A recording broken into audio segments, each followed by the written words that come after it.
was playing against what was it? Argentina was playing against Croatia, yes? Was it Croatia? And of course Argentina won. And there were celebrations. Now, Messi decided to, as other people were running to the person who had scored the first goal, Messi decided to run to the goalkeeper, acknowledging that the goalkeeper is the one who had done what? Kept the team in because of the penalties he had saved. So sometimes we forget the people who actually do the kitchen work, but I think there was a leadership lesson in there. And that's why for me it is important for us to acknowledge the Rule of Law Committee and the Rule of Law Department led by Ms. Leah Nasasira. You may think that when we present these reports, we are the ones in the kitchen. No, I want to give credit where it is due. It's very important, and acknowledge them for the wonderful work done. Ladies and gentlemen, we continue the tradition of publishing our quarterly Rule of Law reports. I was seated with Madame Sekaj, and she was telling me that she was there at the inaugural launch of the first Rule of Law report. I am happy that as the Uganda Law Society, we have continued with that tradition. I think that is how institutions are built, and that is what we ought to do. As you are aware, Rule of Law is one of our key mandates. Rule of Law is what we stand for as Uganda Law Society. And as I was campaigning about 4 months ago, someone reminded me that the privilege that you have as a law society, that the public respects you, is because you stand for rule of law. And he told me, never forget that. Never forget that the privilege that society has given you as members of Uganda Law Society is only because you speak out on rule of law. And so as a president, I continue to be reminded of those words and to continue to march on in the report on rule of law. Ladies and gentlemen, this quarter, we of course reported on a number of things. The 4 pillars of rule of law really that the report usually emphasizes are human rights, transparency and accountability, checks and balances, due process, and the climate of legality. These are the 4 pillars on which we look at our rule of law environment. But in looking at this rule of law environment, we also appreciate the efforts that government has taken in terms of ensuring that we have a conducive atmosphere for rule of law. So we don't just criticize, we also applaud the government where steps have been taken to ensure that we have a conducive rule of law environment. In this report specifically, we have looked at the asset recovery, the positive developments that have been taken by the government. We've looked at the asset recovery by the Inspectorate of Government's Office. As you know, the probe established, the Justice Catherine Babgaile-led probe into the Uganda National Roads Authority established that Uganda shillings 9 trillion was used to create a 1,500 kilometer road over 7 years.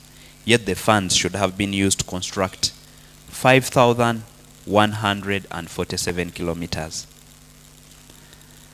The IGG, on getting this report, investigated this issue and has so far recovered properties worth 2.5 billion Uganda shillings. She has so far recovered properties worth 2.5 billion Uganda shillings, in addition to 2 billion shillings being refunded to the government of Uganda. As Uganda Law Society, we would like to applaud her efforts in asset recovery.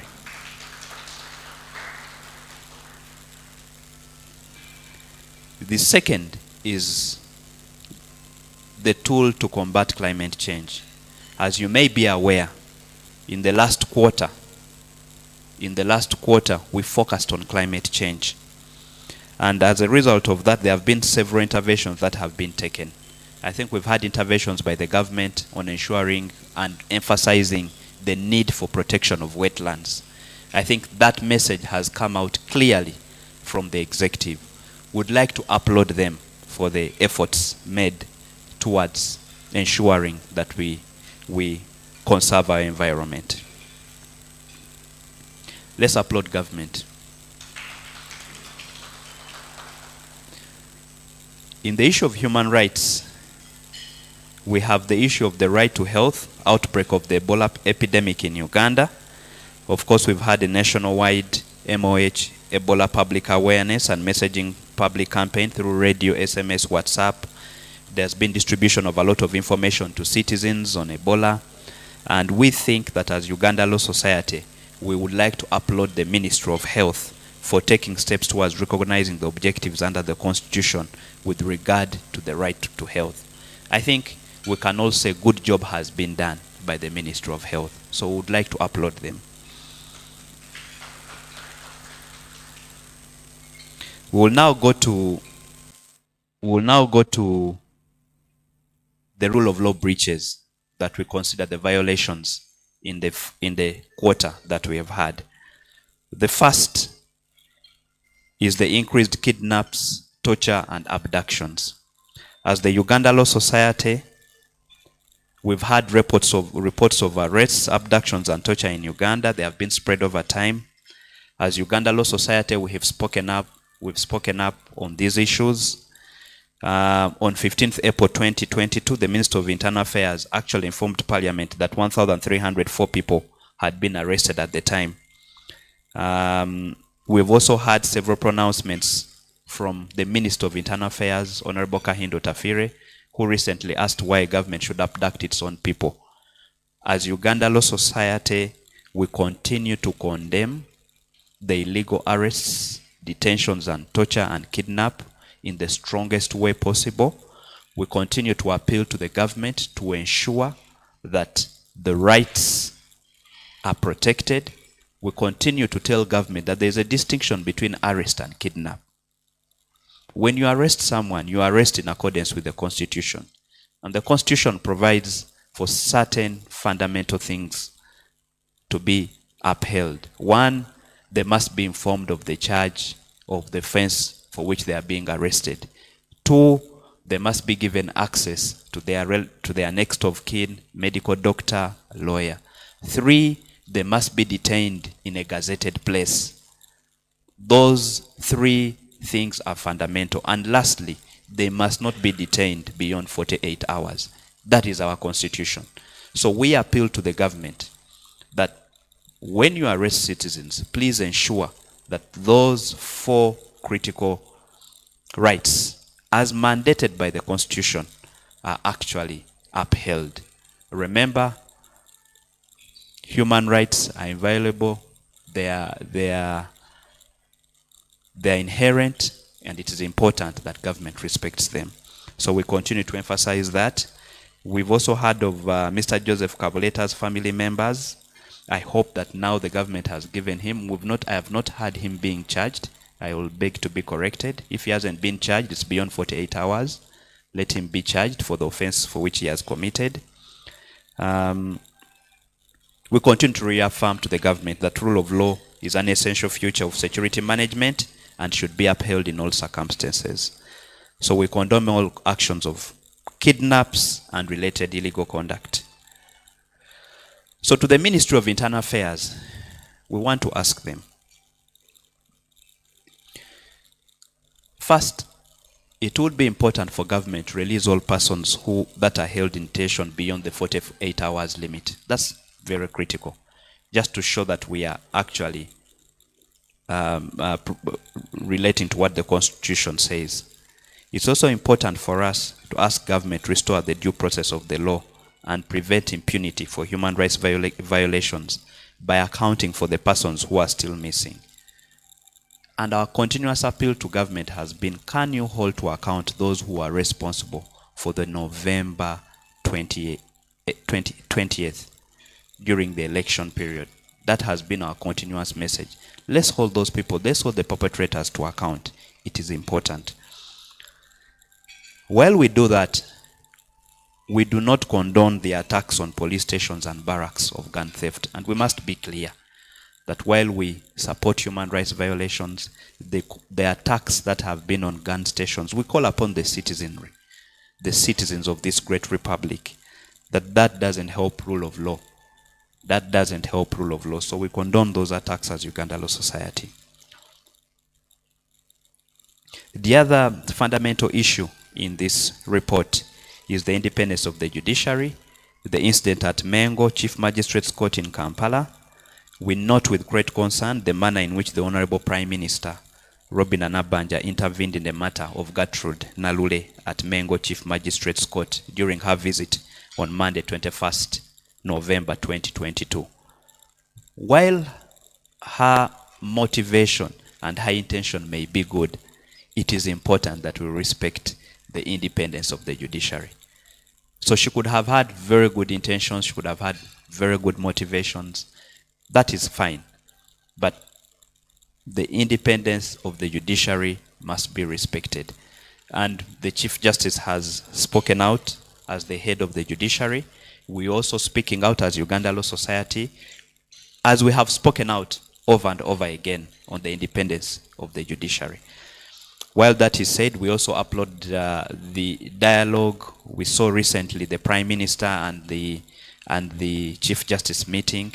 That is encouraged, because in meeting we resolve some of the issues that affect us. So we upload government we upload the Chief Justice and the Prime Minister for meeting and resolving the issue. But we continue to emphasize the need for independence of the judiciary. The other important issue, ladies and gentlemen, is the delayed justice for the NUP detainees. In our third quarterly law report, we talked about Alan Sewanyana, the Makindye East MP, and Muhammad Seglinya of Kawempe North, who were arrested on September 7th, 2021, alongside 7 others. They applied for bail. This was later granted, but they were rearrested. They have since kept on applying for bail, and the same has been denied without a hearing of their cases. We would like to appeal to government that whatever offenses they have committed, please charge them. Let's follow due process of the law for the MPs that have been detained.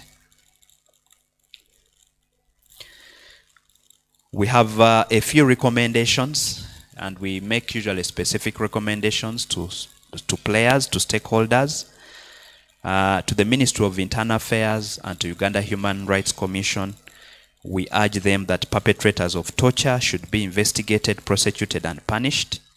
Security agencies should ensure that their officers are not shielded from criminal and the civil justice system. It is important. Number 2, to the Ministry of Justice and Constitutional Affairs, we continue to urge them that personal liberties should be protected as clearly stipulated under Article 23(4) of the Constitution. To the Director of Public Prosecutions, we recommend that the responsible state agencies, in particular the police and the DPP, should conclusively investigate and disclose the perpetrators of torture and ensure that they face prosecution in open court. To the Uganda Police Force and the Uganda People's Defense Forces, we continue to ask you to ensure that in carrying out your duties, please ensure that your officers are executing their duties in line with the Constitution. For the Director of Public Prosecutions, we ask you to expedite the investigations of the various kidnaps that have heightened security tensions in the country. And finally, as we wind up, as the Uganda Law Society, we wish to remind all the concerned stakeholders of their national and international obligations to foster the rule of law, constitutionalism, and observance of human rights, for this is what will create a conducive environment for political and socio-economic transformation. During this reporting period, the Uganda Law Society has noted interventions by several stakeholders on improving the rule of law environment in Uganda. However, as we have highlighted in the report, we continue to report the violations on human rights. We thank our stakeholders for supporting us, and we continue to re-emphasize that while we upload the good things that the government has done. We are still on a journey, but it is important for us to ensure that human rights are respected and protected. Thank you so much. That is our report today. I will hand over to the moderator.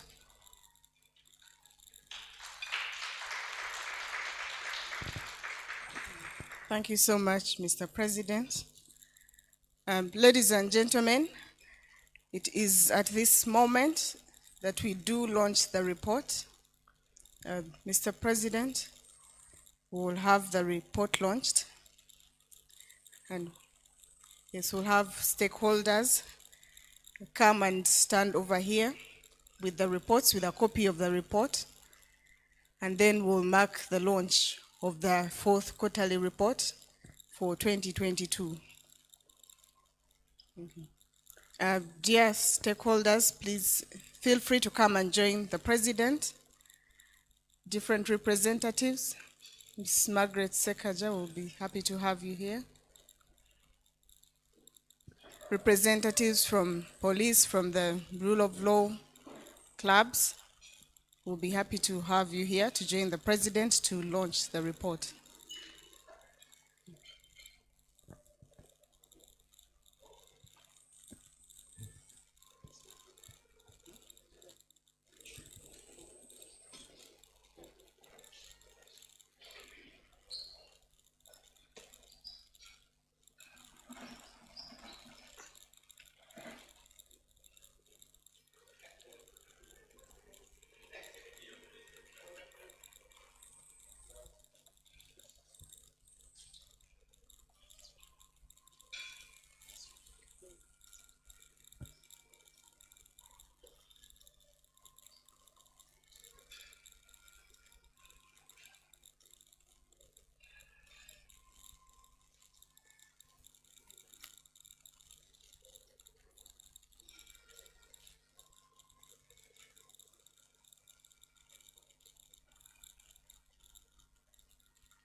Thank you, Mr. President. Thank you, everyone, for being part of this great occasion. Please take your seats.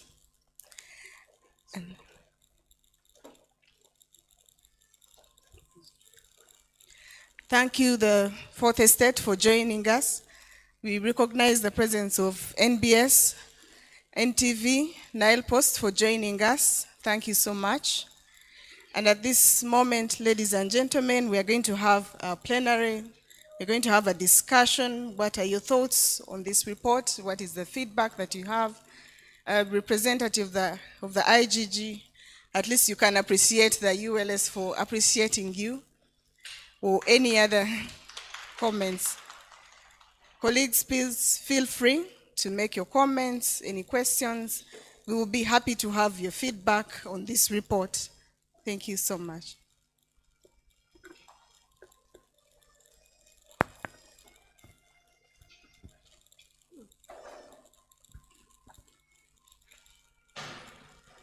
Good morning, everyone. My name is Margaret Sekaja.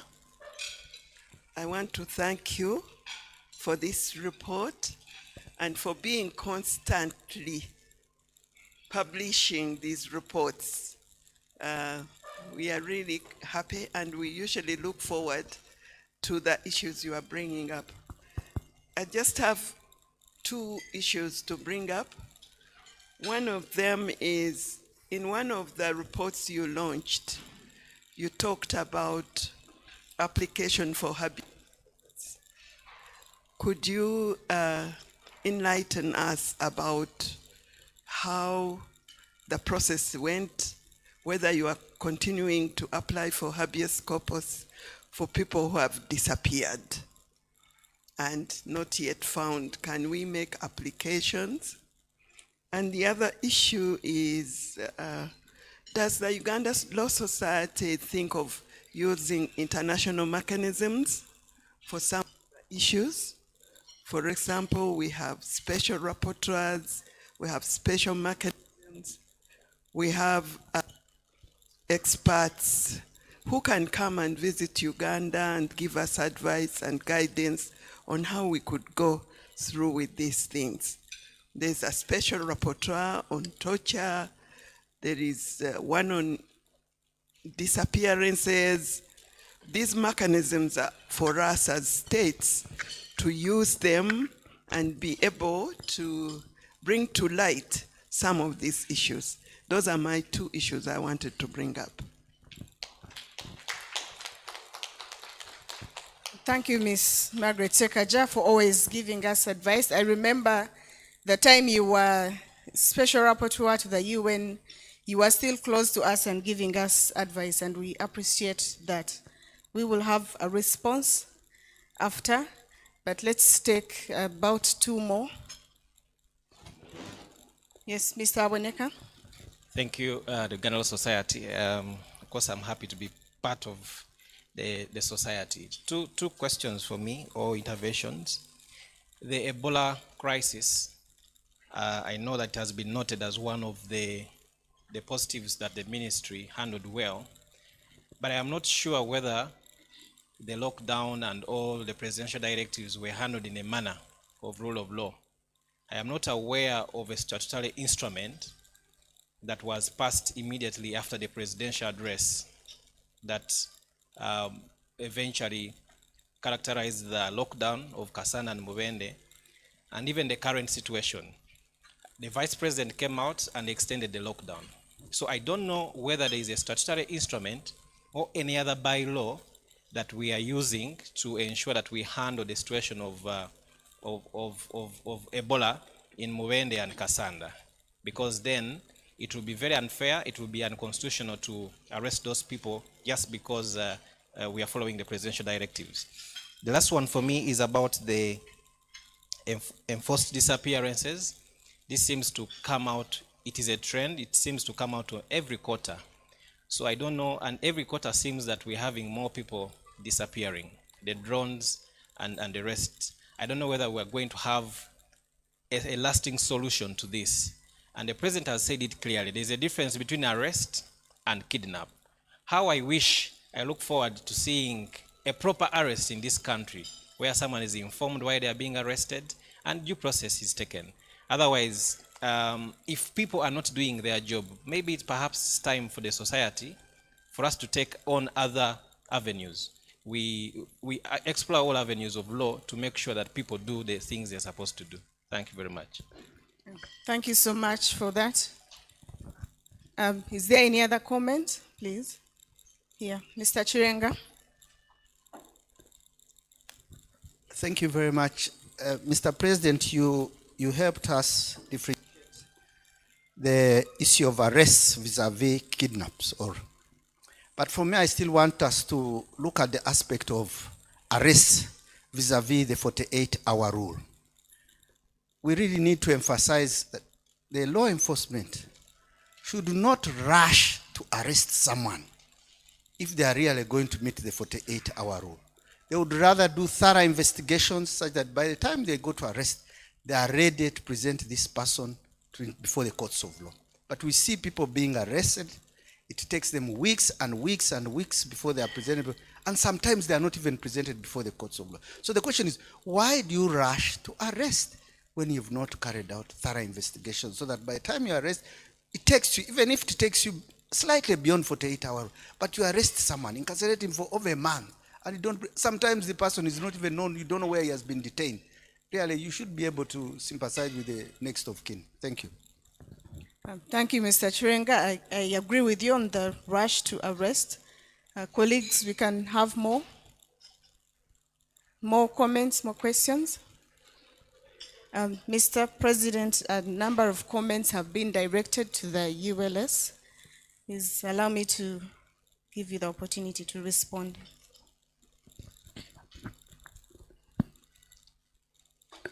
Perhaps I'll start with asking you, since you're the head of rule of law, to first respond to some, then I will continue the response. Thank you, Mr. President. I want to take specific note of the comments that were given towards ULS thinking of using the international mechanism in addressing these human rights issues. Yes, Mrs. Sekaja, thank you so much for the advice. It is advice taken, and indeed it is something we appreciate and we intend to take on. And we believe that with more collaboration with the Human Rights Center, we can take this to another level. Also, on the lasting solution from the ULS on issues of arrests and disappearances, I would like to re-echo the comments by the President that the Uganda Law Society has spoken out on these disappearances and arrests. We have also gone ahead to offer legal aid services to some of the people that have been arrested. The Council of the Uganda Law Society has issued statements on this, and we shall not waver in our action. We shall continue to do what we have been doing, and above that, we shall also engage the stakeholders that are responsible or that we have witnessed responsible for these arrests to bring sanity, to cause human rights to be observed. Thank you so much. I think that's it, Mr. President. Thank you. Can we applaud her for the response? So let's start with and just to supplement what she has said, the issue of arrests before investigations are completed is one of the sticky issues. Because what we are currently seeing is that people are arrested before investigations are completed. And because the investigations have not been completed, then you hold them there. And that is a dangerous culture. We will speak to the DPP. We've continued to appeal to the DPP and the police that please let the investigations be completed and then you arrest citizens. So this is an issue that we have taken up in various fora. We'll continue to engage with the stakeholders and see that we find some sort of lasting solution to this. On the issue of drones disappearances and torture, I think one of the comforts we need to have is that the courts have come out clearly that if someone has been tortured and is taken for trial, they will acquit him. And I think we need to sing this message. If someone has been tortured, there are about 3 judgments, and I think even 1 or 2 in the last 2 weeks, where the court has come out clearly that as long as the person you have arrested says they have been tortured, they will be acquitted. So I think for me, that is one of the lasting solutions. So the security agencies need to understand that you may have arrested this individual for purposes of prosecuting him, and in the process of arrest, you torture them. Once you torture them, the courts will acquit them. I think we must also applaud the judiciary for taking a firm stand on torture. On the issue of the Ebola crisis, and my good friend Michael, I think you're right. Presidential directives are not law. We have stated and said they must be backed by law.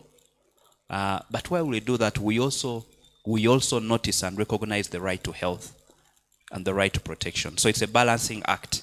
It's a balancing act that we must do. As you know, our rights are not absolute, and we must be fair in our arguments. We must be balanced. So we have indicated and said, yes, the decisions being taken by government are intended to protect our health as citizens of this great republic. That is okay, but they must be backed by law. I think that needs to be re-emphasized, and we've continued to emphasize that. On the 2 issues by Madame Sekaja, I think I will just reiterate on the issue of special mechanisms. We are engaging, and I think that this is very useful advice. We've had some sort of informal meetings, perhaps about 2 months ago, to try and see how we can use the special mechanisms. So we will continue to engage, and I think we should be able to utilize this avenue also in terms of dealing with the human rights violations. So thank you for the wonderful advice. On the application for habeas corpus, we have done those. We will continue to do that. But I think there are a few things that are affecting us also as Uganda Law Society. Of course, one of the things is the legal aid bill. I didn't mention it, but it's in the report. So it is one of the things. As you know, the Uganda Law Society should be the biggest legal aid service provider in the country. Now, when DGF closed, we're of course having challenges with finding funding to be able to enable us to do some of these activities that we need to do. And I think in the report we have highlighted to government that it is important that the legal aid bill is passed. It is important the legal aid bill is passed because it also provides an avenue for other people to support legal aid service providers. But to the legal service, to the millions of Ugandans who require legal services and cannot be able to afford them. So it is important that the legal aid service bill is passed. I think those are the responses. Was there anything else? Thank you, Mr. President. We shall take some more.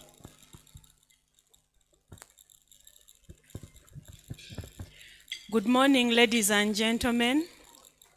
My name is Brenda Chimbugwe Mawanda, Manager Prosecutions, Inspectorate of Government.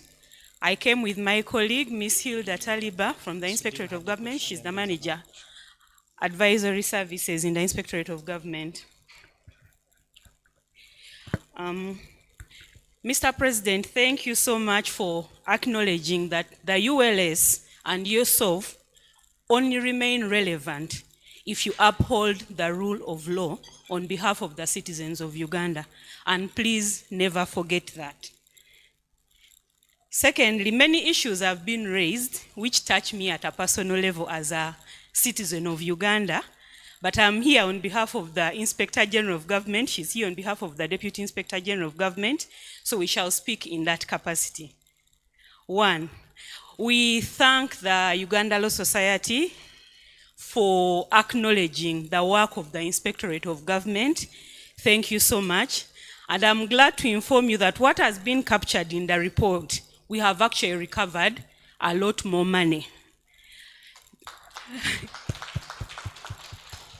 This year's theme in the fight against corruption, we are urging all citizens to join the war. Anyone who has participated in fighting corruption knows that it's a very, very difficult task. The corrupt are very intelligent, they are well networked, they are well connected, and the offense of corruption is so discreet that you might search and fail to get something unless a whistleblower comes up or unless a brave citizen is willing to stand with you and fight this war. That is why this year we are appealing to you people to join us, stand with us, be brave with us, and we fight this vice. And I'm also glad to inform you that there are rewards for joining IGG to fight corruption. Recently, the Monitor publication was rewarded for bringing whistleblower information. So please, as you come out, know that we shall reward you for joining us in this struggle. Thank you very much, ladies and gentlemen.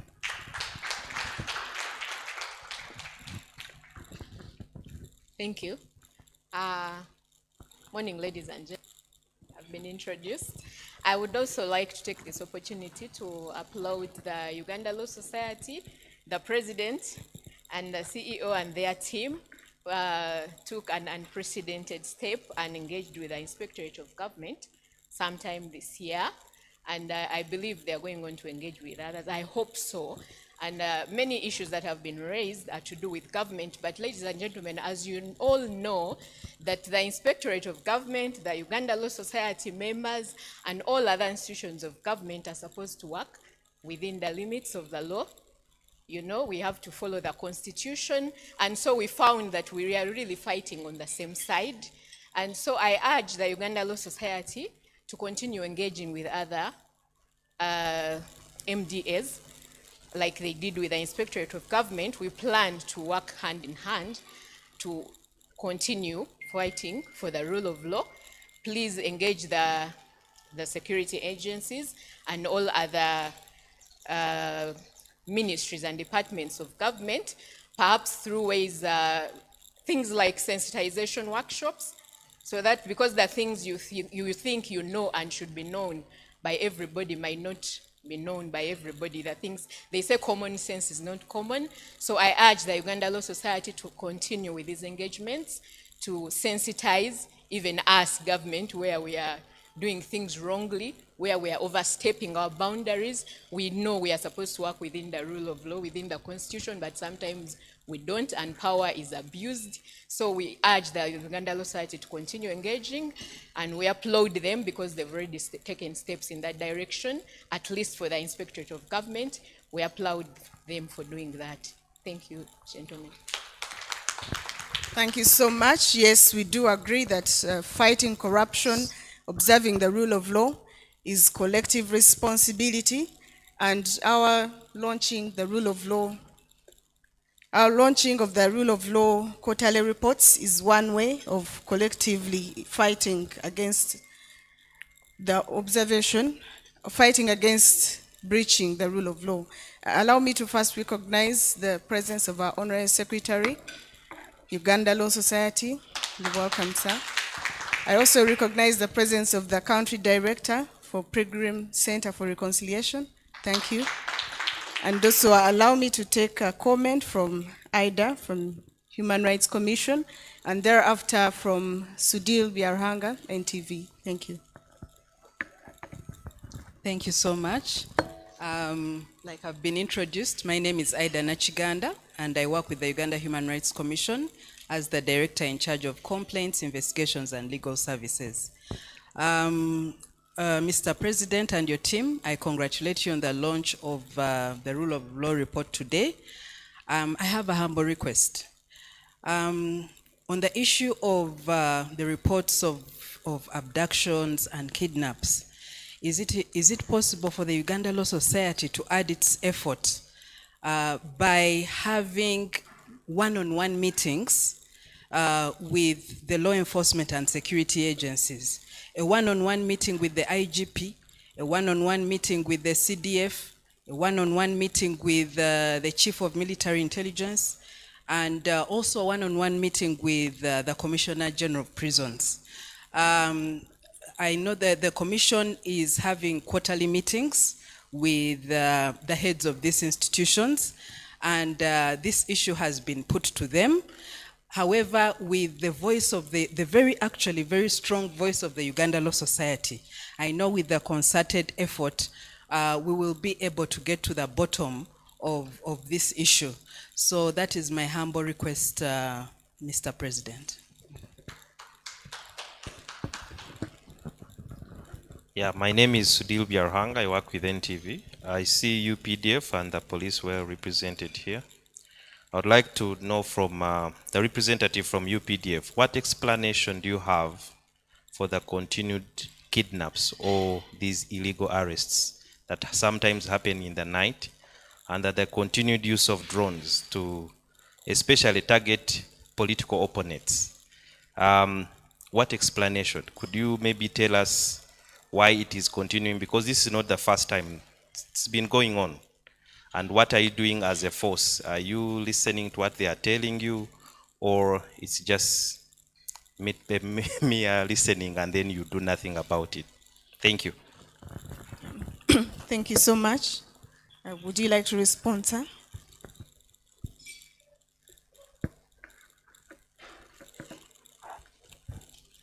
Thank you very much.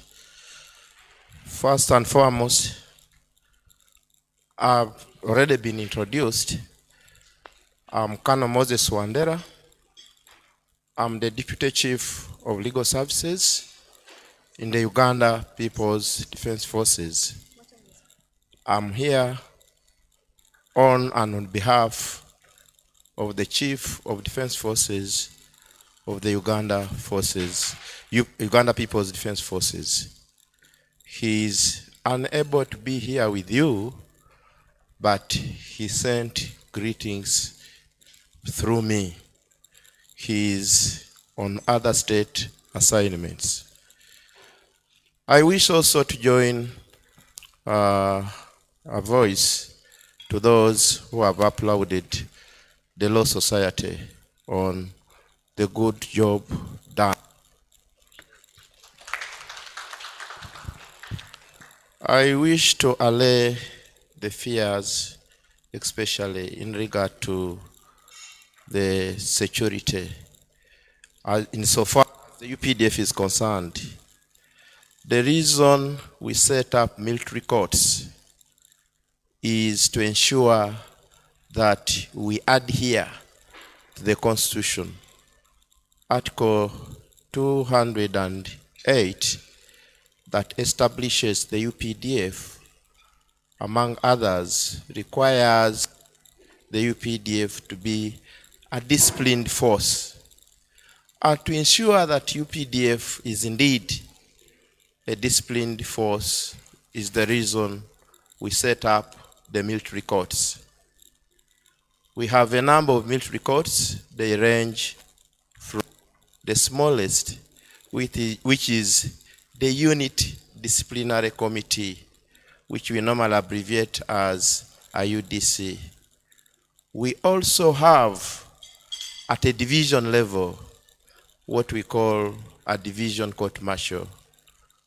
And after the division court-martial, the next superior court is the general court-martial, which is situated at Makindye in Kampala. And the highest of all is the Uganda People's Court-Martial Appeal Court, which is also situated at Makindye. Now, the issue before me is continued kidnaps, arrests, use of drones. What has the UPDF done? Of course, these allegations, some of them are associated to the UPDF. But in some rare cases, I wouldn't say that we are all very clean. There could be some errant officers.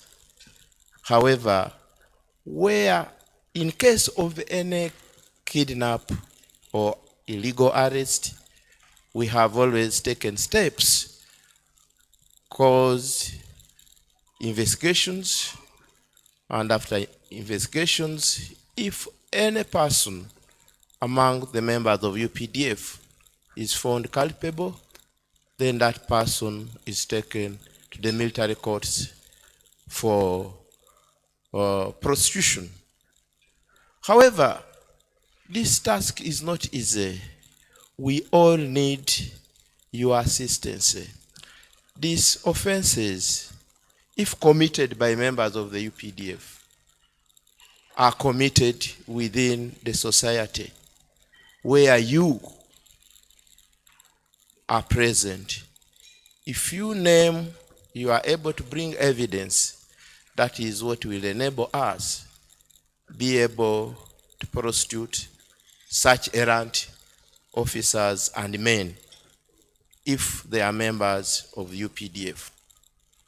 However, if they are not members of the UPDF, it is not the UPDF which keeps law and order.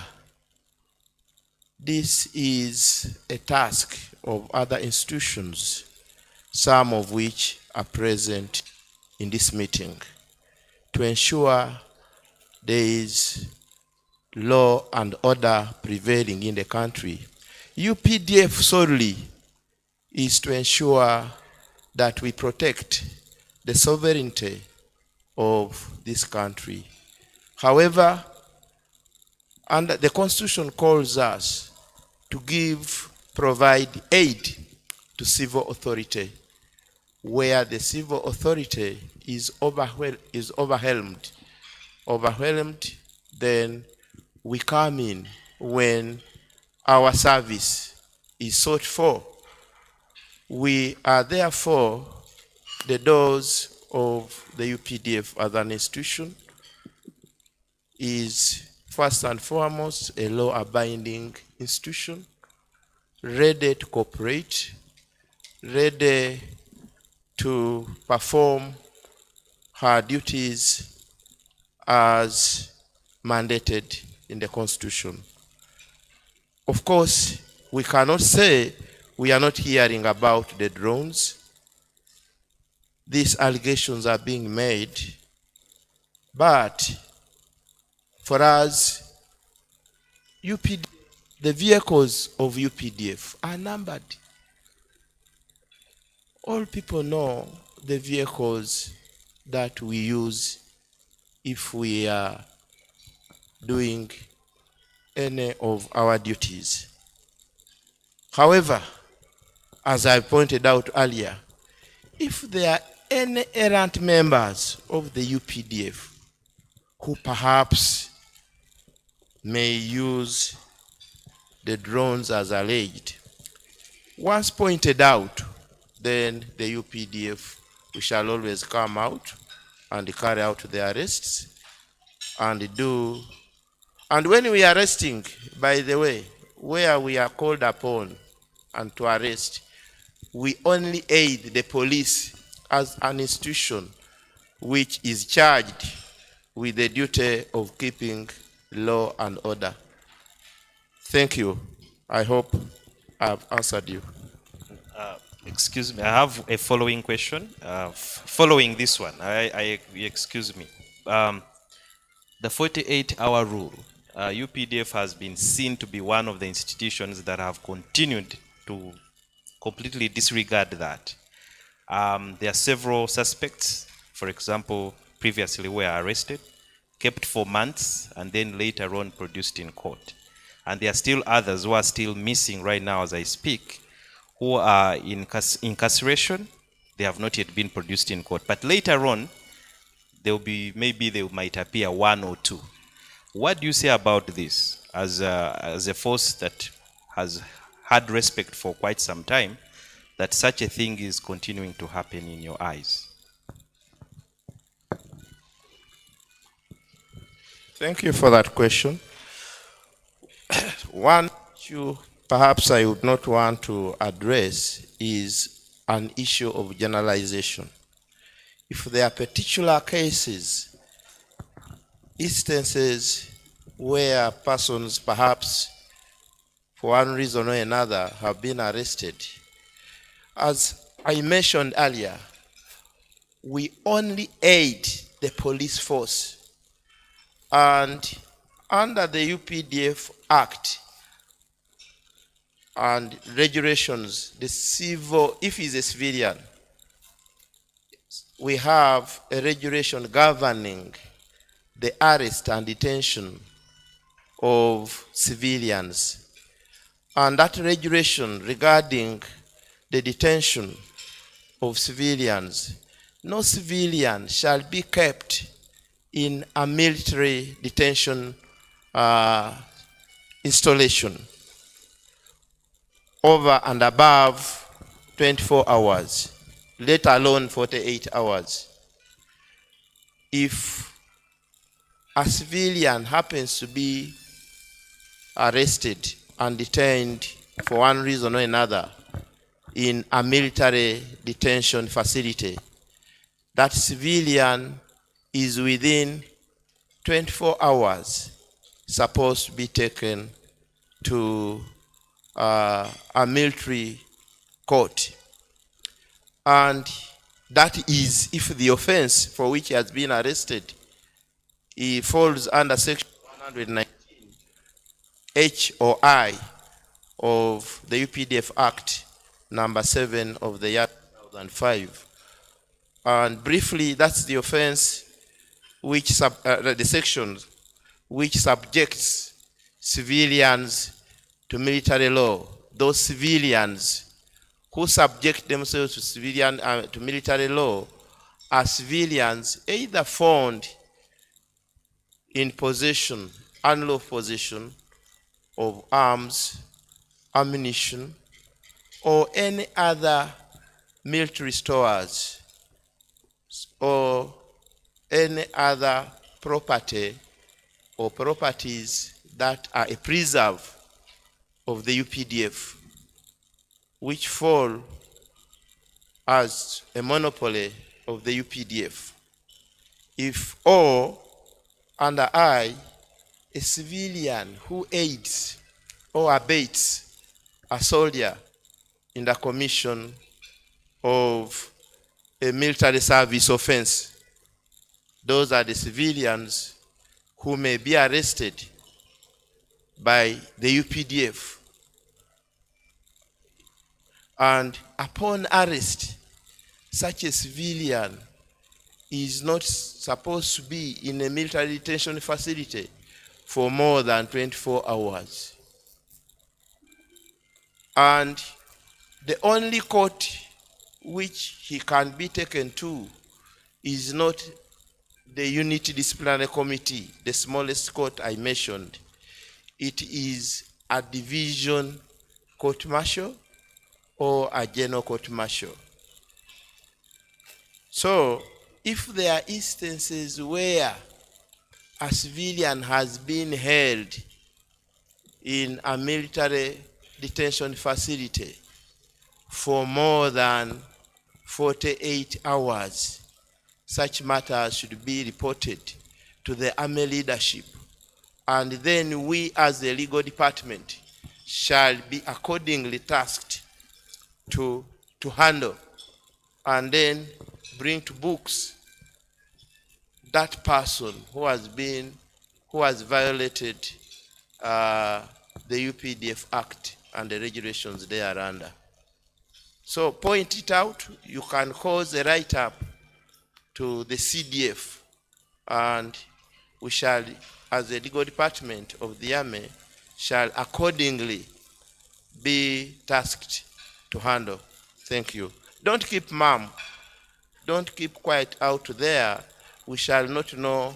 As I told you, you are our eyes wherever you are. Help us identify such persons, if any are in detention, cause a write-up, and we shall accordingly handle. Don't murmur in the quietly there, or you just wait when the Law Society is launching such, and then you come up right to the CDF, and then we shall accordingly come in. Thank you. Thank you so much. David from the U.S. Embassy. Colonel, I'd like to thank you for your explanation. I just have a couple of questions.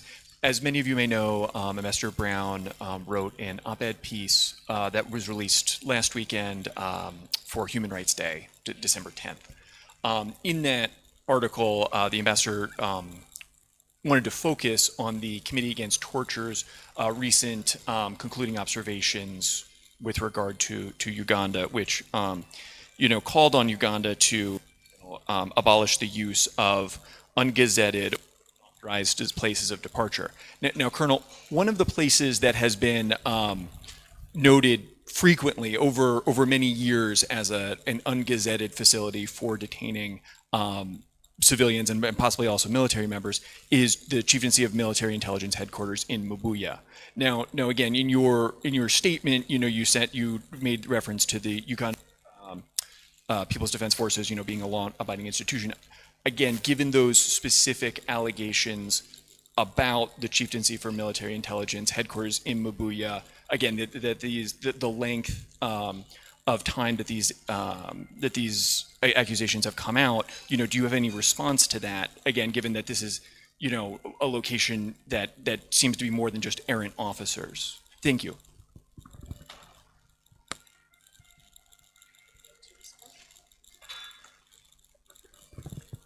Well, I should make this. For us as UPDF, even I've already pointed out that section 119, subsection 1, paragraph H and I,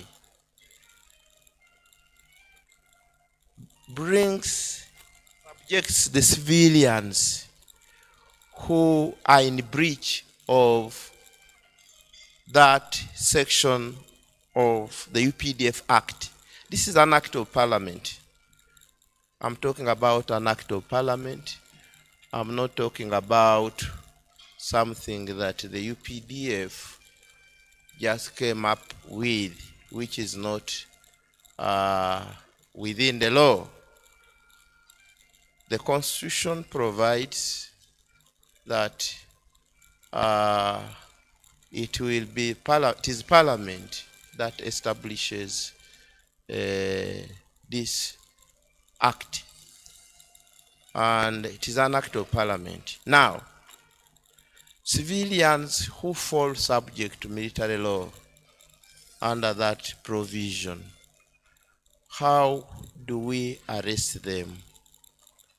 Under section 43 and 44 of the UPDF Act, when we are going to cause an arrest of a civilian, we seek the assistance of the police, because we know the police are the persons mandated to carry out such arrests, unless we are acting on capital offenses where any private person can arrest. However, that section 43 and 44 gives us a leeway. When we are together with the police, we take on the shoes of the police and can cause arrests. Now, upon arrest, unless a person conducts himself or herself in such a manner that it requires, or the person has been arrested, let's take a case at night. If a person is arrested at night, he or she is suspected to have committed a capital offense in the presence of a soldier, and the nearest detention facility is a military detention facility. That is the civilian I'm talking about, who will be taken to a military detention facility, and the regulation governing the detention of such civilians requires that within 24 hours, this person should have been taken to a military court, and that military court remands that person to a civil. The regulation also says the remand of a civilian is in a civil prison, not a military detention facility. Military detention facility like Makindye, a police custody. Those are the instances where the civilian military detention facility, and within 24 hours should be produced before a court and then taken. If there are instances when that has been violated, then we need to be informed. But so to ensure that 50 Act. Thank you. Thank you, Kano, for being elaborate. As to how the response has been received, I'm not able to tell, but at least you have opened up a door that we can always report to the UPDF. Thank you.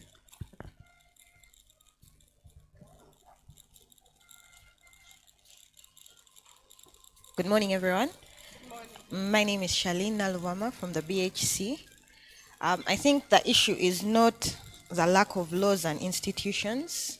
The issue that are governing the illegal abductions, the issue would be the lack of accountability, if I would say, because there have been many reports, but with many of the intelligence institutions and security organs coming up to say they don't know where these people are.